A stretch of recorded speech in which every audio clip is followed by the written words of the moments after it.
Bukod din dito kay Sara Diskaya, upsetting din for the senators of the committee. Ito namang si Mark Alan Arevalo mula sa Wawaw Builders dahil tila hindi siya sumasagot o hindi nakakasagot sa mga tinatanong ng komite. Ang pinaka nagiging rason dito ni Arevalo dahil kinakabahan daw siya at dahil napapabalita niya nga raw na maaaring sampahan ng kaso ang mga opisyal na makikitang may kinalaman dito sa mga maanumalyang flood control project sa bansa. At sinabi pa nga niya na ini-invoke niya yung kanyang rights for self-incrimination. Pakinggan natin ang bahagi ng pagdinig.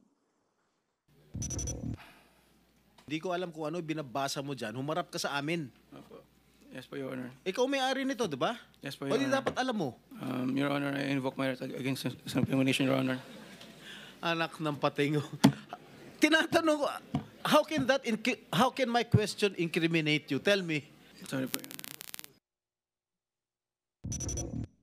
At so far, mula din dito sa Senado, i-issuehan din ng show cause order naman ng komite. Itong si Edgar Acosta ng Hightone Construction, bagaman may representative naman siyang ipinadala sa ikalawang pagdinig, nais ng komite na siya raw mismo ang pumunta sa susunod na hearing. Ladies? Okay. Thank you so much for that comprehensive report. Mary Mon Reyes reporting live from the Senate.